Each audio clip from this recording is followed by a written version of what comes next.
Olá pessoal, espero que todos estejam bem. Hoje eu vou falar com vocês a respeito de relações tóxicas no ambiente religioso.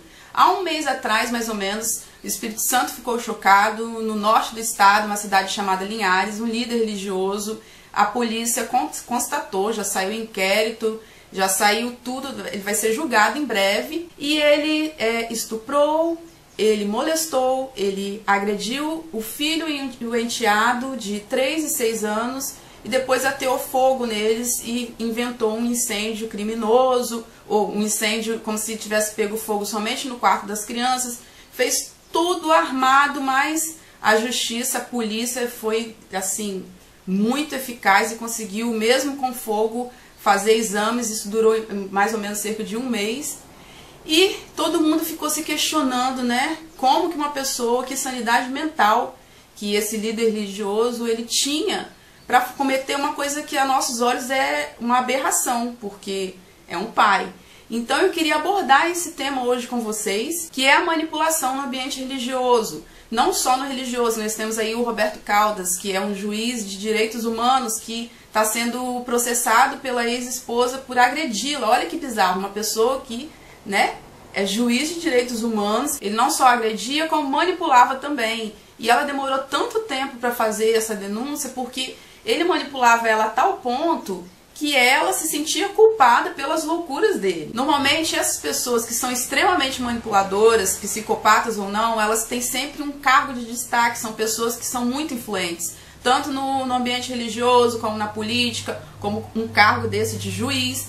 E eles são extremamente articuladores, sedutores, todo mundo pensa que é a pessoa mais maravilhosa do mundo. Não é à toa que a doutora Cássia, ela tem vários artigos no YouTube dela, só clicar aqui, falando sobre o perfil dessas pessoas que são extremamente manipuladoras. E no caso desse juiz, o que eu fiquei assim mais estarrecida e também me identifiquei é que ela conta num episódio, na entrevista dela, que eu vi, em que ele xingou ela todinha, bateu, porque ela estava grávida e ela esqueceu de tomar as vitaminas. E para ele aquilo ali foi um gatilho para ele exercer toda a sua agressão para ela. E ele manipulou ela de tal forma, falando que você não podia ter esquecido, porque você não vai ser boa nem para gerar um filho para mim, você não presta, que nem para gerar um filho você vai ser capaz, porque você esqueceu o remédio. Que no final ela pede perdão a ele por ter esquecido de tomar as vitaminas. Você imagina o quanto essa mulher foi manipulada durante tantos anos? E é isso que acontece, infelizmente, em várias igrejas, de vários tipos de religiões. Isso não está exatamente em uma religião específica, está em todos os lugares. 4% da população mundial é psicopata. Então pode estar em qualquer lugar, não só na questão religiosa ou em qualquer religião, mas pode estar na esquina, pode estar no seu trabalho, pode ser um político muito influente. E os psicopatas e pessoas manipuladoras estão em todas as partes. E esse vídeo, eu estou fazendo ele com o intuito de quê?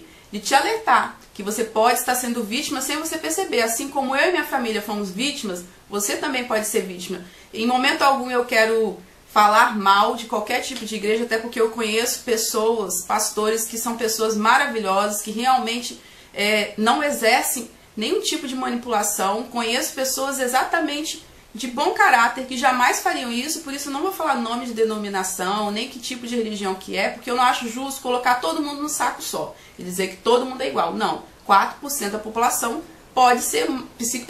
é psicopata e pode estar usando de manipulação em qualquer lugar do mundo. Então eu estou fazendo esse vídeo com esse intuito de alertar você, eu vou contar a minha experiência e alertar você também que talvez possa estar sendo manipulado, não possa estar percebendo, para se livrar das garras do manipulador, porque isso gera consequências psicológicas para as vítimas. Normalmente o abusador ou o manipulador ou manipuladora, ele já conhece, já tem um radar para pessoas, entre aspas, ingênuas, ou que têm um coração bom, ou pessoas que querem ajudar, e eles vão escravizar e manipular essas pessoas sim, já com esse radar ligado. No meu caso, da minha família, nós compramos uma ideia de que foi dada de que igreja não seriam paredes, igrejas são pessoas, é o evangelho, é ajudar o próximo, que iríamos construir uma creche para atender a comunidade, que iríamos construir um asilo, uma clínica para dependentes químicos. A sedução foi muito bem feita, tanto que nós ficamos naquela igreja porque achamos realmente igreja não são só paredes. e ficamos 3 anos nessa igreja. Porém, no último ano, fomos convidados para estar liderando um grupo de estudos, né? Vou chamar assim, porque eu não quero dar nome para isso, porque tem pessoas que eu conheço, pastores que eu conheço, que utilizam desse método de forma extremamente séria e extremamente honesta, sem manipulação. Por isso eu não quero rotular, mas vamos chamá-lo de grupos de estudo nas casas. E nós fomos convidados para estar, eu e meu esposo, para estar cuidando dessas pessoas. Quando começamos a nos aproximar mais da liderança, das pessoas que estavam em mais alta escala dentro desse meio religioso, a gente começou a ver coisas esquisitas.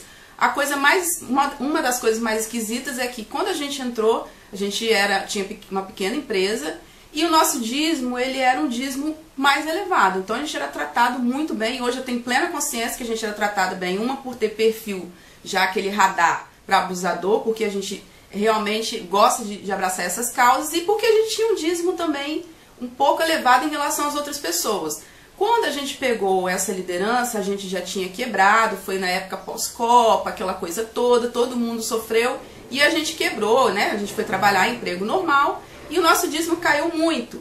E ficamos, inclusive, até de uma época desempregados, passando uma situação bem complicada. E coincidiu de o tratamento que a gente tinha recebido ao entrar, inclusive eu doei para a igreja 2 vestidos de noiva, que eu gastei ali no mínimo R$2.000 em cada um. Eu doei para fazer uma campanha para a construção dessa creche, que nunca existiu.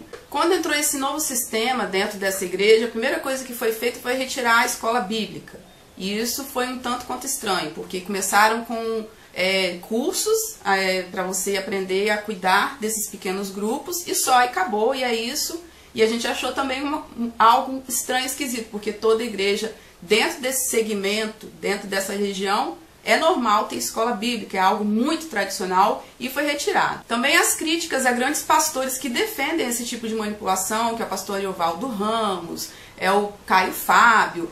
E uma vez que eu comentei que eu assisti um vídeo de Caio Fábio, nossa, você assistiu o Caio Fábio? Eu nem sabia do que se tratava direito, vi um vídeo aleatório. Na verdade, a gente não tinha tempo para ver vídeo no YouTube. A gente era explorado de tal forma que a gente não tinha nada, não tinha tempo para nada. Eu várias vezes fiquei doente achando que era porque é algo do meu passado, que eu estava pagando contas, porque até isso eu vi, era falta de tempo de me cuidar mesmo, porque eu e meu marido, a gente cuidava de 32 pessoas e não tinha tempo para nada. Eu me envolvi com vários cargos dentro da igreja, não tinha tempo para nada. Era um congresso atrás de outro, um congresso atrás de outro. Esses congressos a gente tinha que ouvir que a gente fazia ainda pouco, a gente era incentivado ainda a fazer mais. Era o congresso, era curso disso, curso de liderança, curso daquilo, culto que você não podia faltar de jeito nenhum. Assim que a gente entrou para a liderança, eu achei muito estranho que todas as reuniões não se falava de pessoas. Se era uma liderança de grupo para tratar de pessoas e levar o evangelho para as pessoas,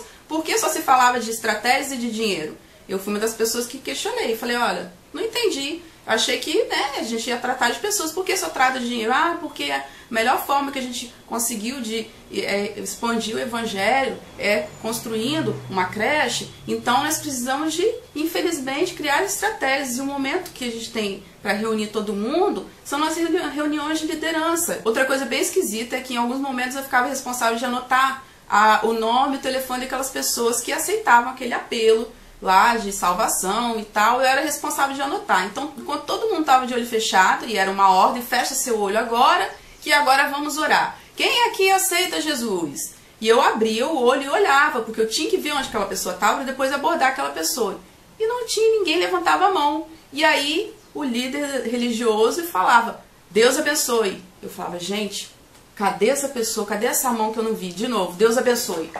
Cadê a pessoa que eu não via? Eu falava, gente, eu acho que eu tô ficando doido, não é possível, que eu não tô vendo ninguém. Isso era de propósito, e depois eu soube disso, que eles realmente fazem isso para incentivar as pessoas a levantarem a mão, só que não tem ninguém levantando a mão. E eu achei isso muito esquisito. Depois de um tempo também, eu tinha um trabalho com as adolescentes, e algumas das adolescentes vieram me reclamar que estavam achando muito estranho a forma como um líder, que estava de alguma forma ou outra, sempre estava junto delas, dava um jeito de estar sempre junto conosco, ficava com algumas situações constrangedoras, limpando a boquinha, tocando, e uma pessoa casada, líder como eu era, e eu achei aquilo estranho, só que eu fiquei sem saber o que fazer. E comecei a observar, teve um dia que eu vi ele passando a mão na coxa de uma adolescente de 13 anos, como se estivesse tocando e conversando normalmente. Eu achei aquilo um absurdo, fui até ao líder da igreja e comuniquei, ó, está acontecendo isso, isso, isso, e pensei, bom, vai dar uma solução. E o que eu ouvi é, cuida da sua vida, porque isso não diz respeito a você.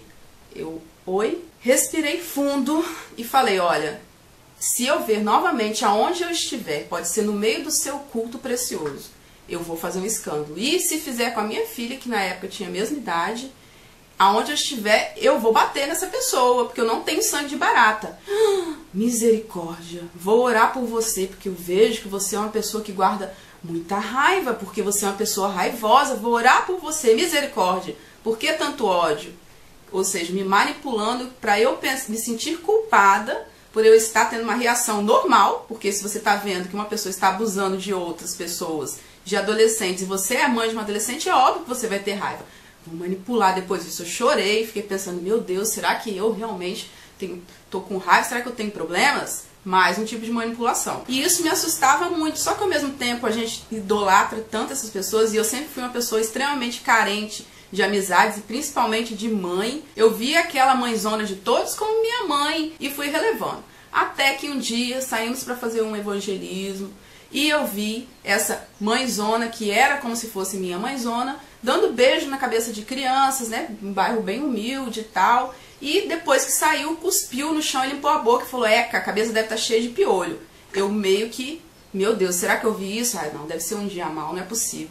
Depois, essa pessoa ainda chegou e se cheirou, pediu para outras pessoas cheirarem. Ah, aqui, ó, fedor de pobre. Eu achei aquilo muito estranho, mas relevei também, porque eu não queria acreditar. A verdade é que a gente que é vítima, que já foi manipulada, a gente já tem uma predisposição para ser manipulado no futuro, porque a gente é carente, a gente acha que todo mundo é bonzinho, a gente tem uma ingenuidade dentro da gente, porque a gente já passou por episódios de abuso antes. Isso é normal para qualquer tipo de abuso.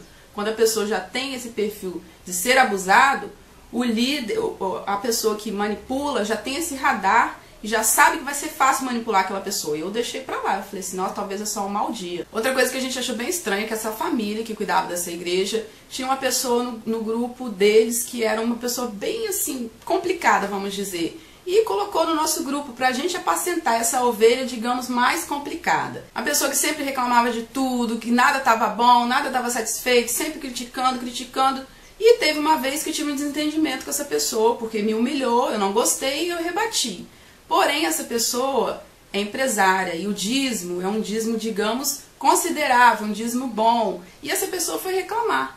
O quê? Pra quê que a pessoa, acho que deve ter ameaçado que ia sair, a igreja perdeu o dízimo. Essa pessoa ligou, sei lá, entrou em contato com a liderança.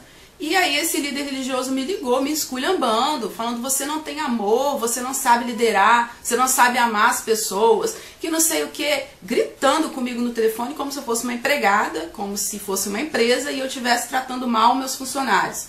E eu entrei em estado de choque, comecei a acreditar naquelas palavras, eu estava sendo manipulada, eu chorei muito, fiquei mal, pedi desculpa depois da pessoa, achando que eu estava fazendo errado por ter revidado, porque no entendimento deles é certo que, não, eu sou o líder, eu posso falar o que eu quero, as pessoas não vão se magoar porque eu líder, e eu escutei isso, depois essa pessoa foi na minha casa e tal, viu que exagerou, foi na minha casa e falou, olha, você tem que ser amigo dessas pessoas, você não pode bater de frente com essas pessoas, porque essas pessoas pensam que você é amigo. Eu falei, mas a amizade corrige também quando está errado, mas não, porque isso afasta as pessoas, ou seja, a pessoa que é líder daquele grupo tinha que ser um saco de pancada. E óbvio que se for um saco de... Se eu, que gosto de judiar das pessoas, vou num local onde eu vejo que alguém vai levar pau meu, eu vou voltar. É lógico que eu vou voltar. Eu gosto de fazer isso. Eu gosto de me exibir fazendo isso. Então a pessoa vai voltar. Então era uma forma de segurar as pessoas. Mesmo que o preço de segurar as pessoas seja você virar um saco de pancada. Mas com ele não podia isso. Só com aquelas pessoas que eram líderes que tinham que aguentar os trancos e barrancos daquela situação toda. Achamos também muito estranho que quando uma pessoa desse grupo precisou de uma visita de uma amiga que estava com câncer terminal para receber uma visita e a pessoa falou assim, ah, eu quero que seja um líder religioso e tal. Essa pessoa não conseguiu e me pediu, conversa lá, de repente alguém vai lá. Eu fui pedir encarecidamente, não, isso é função do líder do grupo. O líder que vai, porque só ele é como se fosse o pastor, o grande pastor daquele grupo, isso aí não é comigo não. Porém, uma outra pessoa pediu uma visita, falou assim, olha, queria que você marcasse com esse líder, que uma visita na minha casa, eu quero falar a respeito de dízimo. Na verdade, já é pessoa antiga de igreja, já conhece o sistema, na verdade, a visita nem era para dízimo, mas como aquela situação ela precisava da pessoa lá para resolver uma outra situação que não tinha nada a ver com dízimo, me pediu para falar que era sobre dízimo, porque sabia que se falasse que era doença ou qualquer outra pessoa, outra coisa, o líder religioso não iria. Então, não, é sobre dízimo? Ah, não, tudo bem, eu vou. Quando é caso de doença, aí é já com o líder do grupo. Agora, quando é relacionado a dízimo, aí foi na casa da pessoa e a pessoa fez uma pergunta muito rápida sobre dízimo e falou do problema que estava vivendo, precisava de aconselhamento, blá blá blá. A gente achou muito esquisito também que para levantar aquela quantidade toda de dinheiro que foi levantada, a gente tinha que criar jeitos, né, e modos de arrecadar dinheiro. E uma das formas é vendendo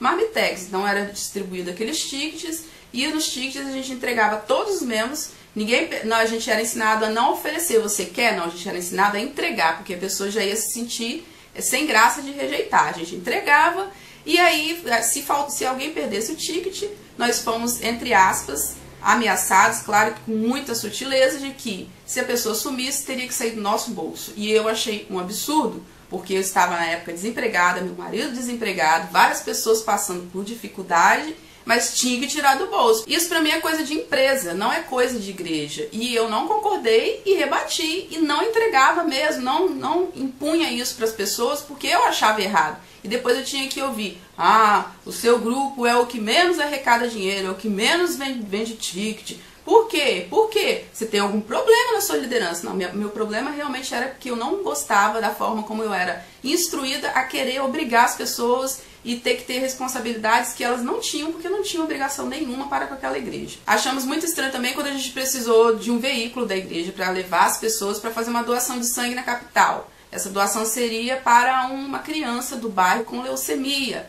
Conseguimos essas pessoas, porém, na última hora, assim, uma noite anterior ao horário marcado, foi dito que não seria liberado gasolina. Então eu liguei para a liderança da igreja, perguntei por quê, e a resposta que eu tive foi que a igreja não era ONG e que se a gente gostava tanto de fazer caridade, que era para a gente tirar do nosso bolso. Debochadamente, né? Isso é um deboche, eu entendo isso como deboche. Se a gente gosta tanto, então a gente tira do nosso bolso. Porque a igreja não poderia fazer isso, essa doação de gasolina, porque senão no outro dia iriam ter várias pessoas na porta da igreja pedindo carona para ir para a capital. Foi essa a resposta que eu tive e eu achei isso muito estranho.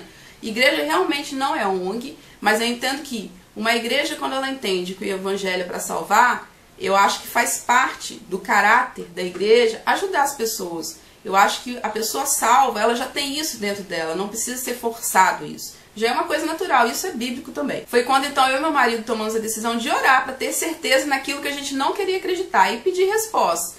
Aí teve uma reunião para comprar mais uma coisa para a igreja e foi contratado um serviço para a igreja, porém a empresa que a liderança mais alta escolheu não dava o direito de nós menores escolhermos. Nós não tivemos acesso a esses contratos para escolher. Eles escolheram e falaram assim, não, essa foi a melhor proposta que a gente achou. Mas como somos justos, vamos votar. Vocês podem votar se vocês querem ou não. Aí todo mundo, tipo, ninguém viu o contrato, ninguém viu se estava certo, se estava errado. E todo mundo, não, eu concordo. Bem manipulado mesmo, mas ninguém percebeu. Uma coisa estranha nesse dia é que foi pedido, uma pessoa pediu para ficar um grupo para supervisionar essa empresa que iria estar lá. E foi negado. Não, não precisa. É uma pessoa da confiança, é uma pessoa de outra igreja. Não, não, não. Do jeito que tá, tem que ser desse jeito. Todo mundo concordou. E também não foi falado como que iríamos pagar. Isso, eu fui uma das pessoas que perguntou, eu falei, eu quero saber como que vai pagar, né? Porque a gente tem que saber, porque vai que vocês, brinquei, vocês de repente descem um helicóptero aqui, vocês querem que a gente vende ticket, marmitex até o fim das nossas vidas para pagar esse helicóptero. Aí uma pessoa debochadamente falou assim, se você quiser dar o helicóptero, né, a igreja vai adorar. Aquilo ali foi a gota d'água para mim. Eu pensei, realmente eu estou sendo manipulada e azar de quem não acredita. Eu tô fora. Por fim, ainda Deus mostrou claramente em sonho que tudo aquilo que a gente estava vivendo realmente era um pesadelo e era verdade. Nós estávamos sendo manipulados e por coincidência começou um desafio nessa época de ler a Bíblia toda. Já estava mais do que claro, mas a gente não queria acreditar. Coincidiu de chegar exatamente em uma parte da Bíblia que estava escrito isso aqui, ó. Tomem cuidado com os pregadores muito sorridentes, a sinceridade deles é fabricada. Eles não perderão nenhuma oportunidade para depenar vocês. Não fique impressionado com seu carisma, procure o caráter, que é o que importa. O que os pregadores são, não o que dizem ser. Um líder de verdade jamais irá explorar as emoções ou economias do seu povo. Quando eu bati o olho nisso daqui, principalmente explorar as emoções e as economias, eu tinha certeza de que a gente estava sendo enganado. As árvores doentes com seus frutos podres serão cortadas e queimadas. Isso está em Mateus 7, 15 e 20 da Bíblia, a mensagem. E foi realmente a confirmação, depois de sonhos e outras confirmações, a Bíblia foi o melhor conselheiro nosso, a própria palavra de Deus confirmando aquilo. Então nós tomamos a decisão de romper. Depois comunicamos a liderança da igreja, que foi lá, né, tentar falar, reverter e tal, ouvir o que eles já sabiam, porque se eles manipulavam, eles já sabiam o que eles iam ouvir. E eu falei isso, não concordo com isso, com isso, com isso. Não, mas foi perguntado, o que a gente faz para reverter para vocês não saírem? A gente faz qualquer coisa. Vocês acham que a gente faz pouca obra social? A gente pode fazer mais. A gente falou, na questão não é isso. A gente acha que a gente realmente está sendo manipulado. O quê? Mas a gente está construindo a casa para uma pessoa. Eu falei, arrecadar 500 mil reais e tirar isso aqui e dizer que é obra social, para mim não é. Mas a questão nem é mais essa. A questão é que a gente está sendo manipulado. O quê? Você está dizendo que eu estou manipulando? Sim, exatamente isso. Eu estou sendo manipulada, eu não quero ser mais manipulada. E acabou. Aí veio, me abraçou, chorou, suava de nervoso, suava. Abraçou e falou assim, nunca eu vou deixar qualquer pessoa falar isso aqui de vocês, porque vocês foram muito importantes pra gente. Eu falei, olha, pra mim não importa o que você vai fazer ou deixar de fazer, e o que as pessoas vão falar, minha consciência está tranquila e tchau.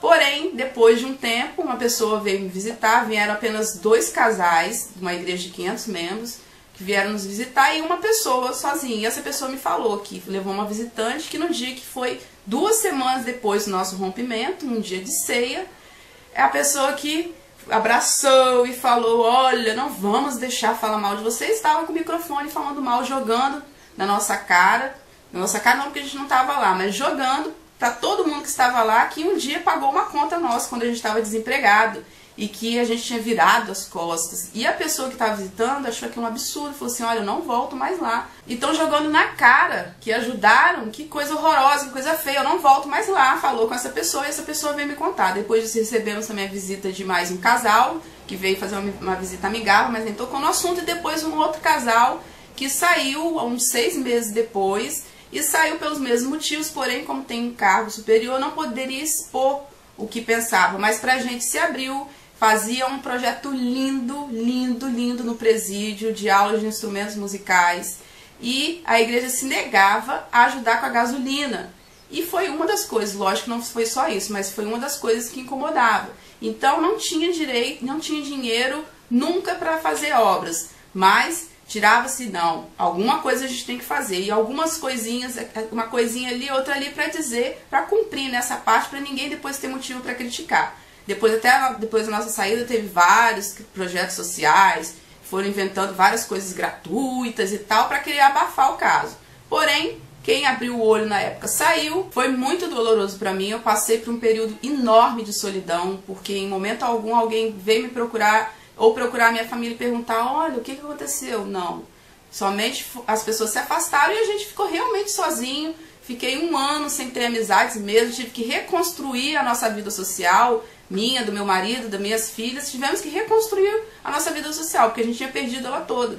E isso deixa traumas na nossa alma, isso afeta o nosso psicológico. Eu não entrei em depressão porque Deus não quis, porque Deus me ajudou, porque eu tenho uma família, eu tenho alguém que me apoie, que me ajuda, eu tenho quem me ouça. Porque se não fosse qualquer outra pessoa, eu tinha entrado numa depressão profunda, porque realmente você perde, você não tem mais vida social, você se perde. E o que eu digo pra você é, fique atento a esses sinais, isso tudo, todos esses pequenos detalhes que eu contei pra você, isso já foi explanado em outros vídeos que eu nem sabia, nem fazia ideia de que existiam, mas depois que minha mente abriu, eu busquei essas informações na internet. Tem livros falando sobre isso, tem vários vídeos no YouTube. de pessoas que passaram por isso. Eu vou deixar o link aqui embaixo, que se não me engano é 2 dedos de teologia, que eles explicam exatamente como funciona o sistema, e que eu só confirmei isso tudo e falei, não, realmente Deus já tinha confirmado e agora eu estou vendo que outras pessoas passaram por isso. Então fique atento a esse tipo de manipulação para você não sofrer, porque deixa feridas na nossa alma. Há um prejuízo psicológico, sim, social também, porque você perde muito contato com a família e com os amigos. Fique atento a esses sinais. Comece a observar, a analisar se essas coisas estranhas não faz parte de uma manipulação.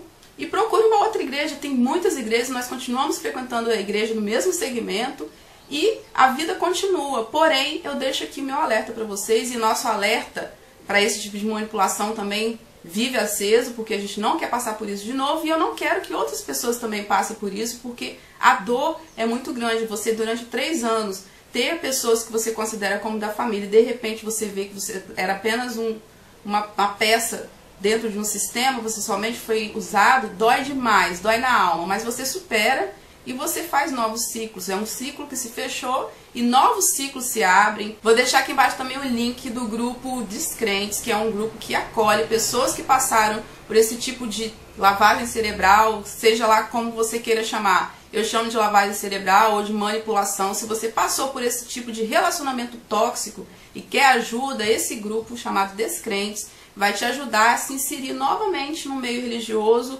mas de forma atenta, para que você não seja manipulado novamente. Tem vários conteúdos, tem ajuda, você vai ser ajudado nesse grupo. E também vou deixar outros links falando sobre esses tipos de manipulações dentro do segmento religioso, tá ok? Compartilhe esse vídeo com alguém que você acha que está passando por isso. E se você se identificou, peça ajuda nesse grupo que você vai receber essa ajuda, tá bom? Um beijo, fica com Deus e até o próximo vídeo. Tchau!